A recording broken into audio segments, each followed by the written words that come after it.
Esta novela tiene algo, un yo no sé qué muy difícil de poner en palabras, que al finalizar la obra puede que te haga sentir un poco confundido, pero no sientes que haya sido una mala historia. Fue un alivio para mí saber que no fui el único que me sentía de esta manera al haberlo terminado después de revisar varias reseñas. Y lo único que espero con este video es poder ayudar a entender un poco qué es lo que llama tanto la atención de Pedro Páramo de Juan Rulfo.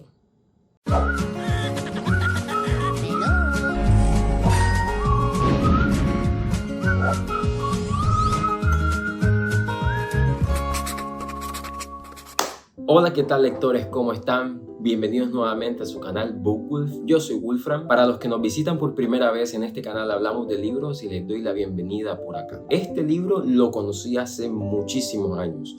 No lo conocí, había escuchado de él por medio de BookTok, por medio de muchos booktubers, creo que en su mayoría de México, pero nunca lo leí. En octubre me propuse terminar el año con 10 libros y me faltaba un spot porque solo tenía 9 de los que quería leer en físico. Entonces, buscando recomendaciones para una 10ª lectura, me topé con que Pedro Páramo era una novela corta y funcionaba muy bien para esta dinámica que estoy haciendo. Así que sin más la escogí y la leí. Como ya lo dije, es una novela corta. El número de páginas puede variar entre 92 y 160 dependiendo de la edición y de si tiene algún comentario introductorio por algún autor como Gabriel García Márquez, por ejemplo. Esta es una obra que, según leí, en muchas instituciones es de lectura obligatoria. Contiene algunas escenas inapropiadas para menores de edad. No son escenas explícitas, son sugerentes, pero de igual manera creo que puede ser una lectura reservada para una edad un poco mayor. ¿Y la historia? Va de esta manera. Juan Preciado va a Comala a buscar a su padre Pedro Páramo.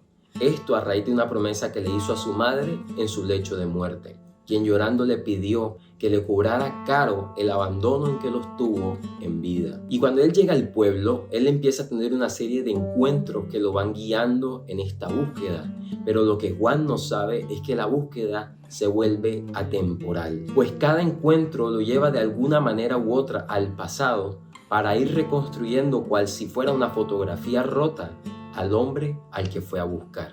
La manera en cómo sus historias se cruzan es a través del tiempo y la memoria, tanto así que la realidad en el presente llega a unirse de manera fantástica al pasado por medio de un pueblo cuyas vidas están unidas indisolublemente a Pedro Páramo, dejándonos en el camino una joya del realismo mágico. ¿Cómo así? Bueno, esta fue la mejor forma que encontré para poder describir esta obra sin darles algún spoiler que pueda arruinarles toda la trama. En otras palabras, hay dos historias que en el libro van ocurriendo de forma paralela. La del pseudo protagonista Juan, que ocurre en el presente, y la de Pedro Páramo, que ocurre en el pasado. Como el mismo título lo indica, la obra se trata acerca de Pedro Páramo, no de Juan. Si bien Juan abre la obra, al final él termina siendo solo una excusa conductora para la historia que se quiere contar. Tanto así que en algún punto de la novela él llega a convertirse en un personaje secundario. O si bien no secundario, a tener el mismo papel que uno de los tantos personajes secundarios han ido hasta el momento en que le ocurre esto a él. La novela en sí se trata de Pedro Páramo, pero no nos arroja de inmediato con él ni lo hace de manera convencional, sino que va construyéndolo de a poco por medio de conversaciones que su hijo Juan va teniendo con otros personajes que traen a memoria recuerdos de experiencias vividas junto a Pedro. Y es que no son pocos los habitantes de Comala que tuvieron algo que ver con él. Casi todos tuvieron una conexión de alguna índole con él, lo que permite ir conociéndolo por medio de los fragmentos que cada personaje ofrece. Y alguno pensará, bueno, pero ¿qué enredo es este? Y sí, la estructura es un poco compleja. Puede asemejarse a una fotografía rota que va tomando forma a medida que se recogen sus piezas y se van juntando. Pero no hay un orden como tal para esto. Así como por medio de una conversación podríamos saltar a 60 años atrás, en la siguiente podríamos saltar a solo 5 años atrás. Y en la que le sigue pudiéramos saltar a 20 años atrás nuevamente. Entonces es un salto aquí, un salto acá y luego otro acá. No hay un orden cronológico. Y súmenle a eso que en cada recuerdo, si por ejemplo Pablito tuvo un recuerdo y en el recuerdo apareció Ana, el narrador puede tomar a Ana de ese recuerdo e ir a contar la historia de Ana y no la que Pablito inicialmente estaba recordando. Todos los pedazos de la historia de Pedro que se nos exponen están en desorden, pero si tú vas leyendo despacio y con mucha atención, puedes al final tener toda la historia completa armada en orden en tu mente. Y es difícil, sí, pero es un reto que propone la narración y es una de las cosas que aporta a su genialidad. Yo al principio le di una calificación de 3 estrellas. Cuando terminé fue como que, bueno, ¿y cuál fue el punto? Pero al mismo tiempo sentí que no era un libro de 3 estrellas. Y si tiene su lugar entre la literatura clásica, debe tenerlo por algo. Mi sorpresa fue que cuando estuve leyendo comentarios, muchos caían en lo mismo de que era un libro que había que releer más de una vez. De hecho, fue algo que yo pensé al terminarlo. Yo pensé que creía que este libro debía ser releído. Y ustedes pensarán de pronto, un libro que hay que releerse para poder entenderlo bien, ¿tiene que ser leído 2 veces? Sí y no, hasta 3 veces, como habría dicho el mismo Juan Rulfo. Pero si tú vas con calma, al final tal vez no sea necesario tener que releerlo. Pero muy probablemente que quedes con las ganas de querer hacerlo. Y esto es tremendo porque no sabemos si esto es bueno o malo. Si el autor hace con su texto que tú sientas la necesidad de tener que volver a introducirte en él, esto puede ser una espada de doble filo. Puede mostrar tanto a su genialidad como su falta de claridad. Y si bien la obra maneja un cierto grado de falta de claridad a propósito, una historia en sí misma debería ser lo suficientemente clara para no tener que ser repasada por una segunda vez. Por ejemplo, a mí me pasó con una película que se llama El Prestigio o El Gran Truco de Christopher Nolan. Es una película que va construyendo una historia con muchos matices que al final pretende resolver todo lo que no sabíamos y pues teníamos intrigas de conocer. Al final nos revela todas las pistas que a lo largo de la película se nos fueron dadas y que fuimos ciegos y no vimos. Al terminar esa película tú sientes las ganas de tener que verla de nuevo porque ya la ves con una mirada distinta, ya la ves con un entendimiento ampliado de todo lo que sucede y así pudieras, digamos, terminar de concluir satisfactoriamente la experiencia de haber consumido esta historia. Y tal vez esta segunda revisión de las cosas puede ampliar la primera experiencia, pero verse disfrutando la experiencia en 2 sentadas quiere decir que la experiencia por sí sola no está completa, tal vez. Y probablemente eso es lo que deja un sinsabor al terminar este libro. Por otro lado, se puede entender como una historia con diferentes capas que permite esa interacción sin que se sienta forzado. Es decir, al final tal vez no te sientes tan obligado a tener que releerlo como animado a hacerlo. Y es por eso que es muy difícil puntuar este aspecto de la obra. Fue después de pensar por algunas horas acerca de lo que había leído y encontrando detalles y relaciones de una situación con respecto a la otra, aquí y allá, que pude apreciar esto y ahí sí subir mi calificación. Ahora, en cuanto a la prosa del autor. El autor tiene una prosa muy elegante. Hay tantas frases tan bien escritas, tan bien armadas, muchas muy reconocidas, que uno cuando las lee siente que está leyendo algo bello. Y ahí uno ve la talla del escritor. No sorprende entonces que Gabriel García Márquez alabara tanto a esta obra de Juan Rulfo, y en sus obras llega a sentirse la inspiración. Por esa parte el libro es excelente, pero hay algo que si no se tiene presente puede ser problemático para el lector, y eso es el punto de la historia.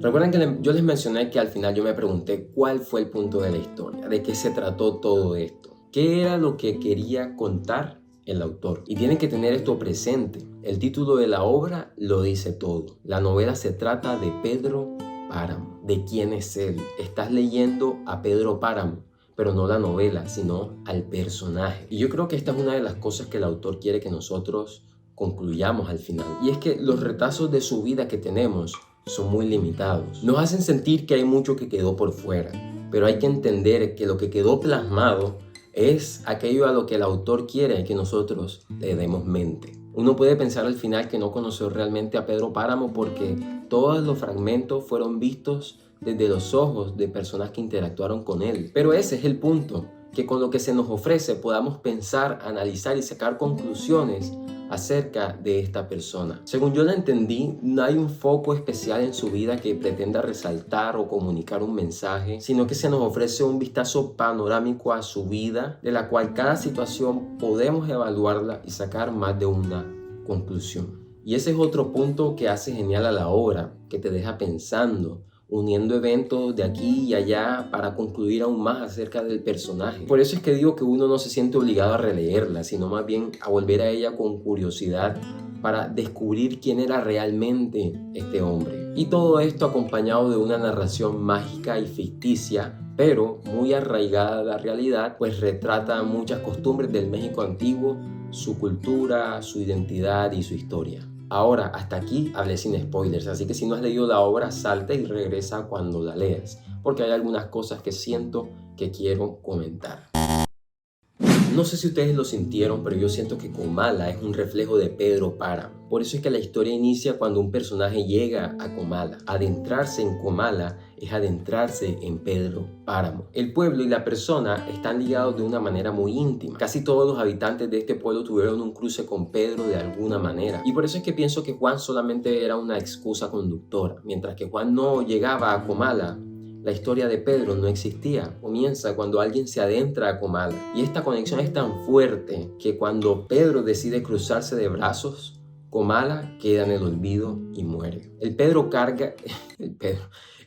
carga con la ficción en la cual Pedro, estando en vida, la asumió. Y básicamente Comala cuenta la historia de su verdugo. Ahora, hay algo trágico que también me llama la atención, es que Juan llega con la esperanza de encontrar a Pedro y de sacarle aquello que su madre le pide. Pero cuando llega al pueblo encuentra todo lo contrario, encuentra solamente desesperanza. Y me gusta cómo esta tragedia se va tejiendo lentamente hasta que en un punto él se convierte en un personaje secundario que solo sirve también para seguir contando la historia de Pedro Páramo. Otra cosa es que el libro pinta a Susana como el gran amor de Pedro, como aquello que él verdaderamente amó.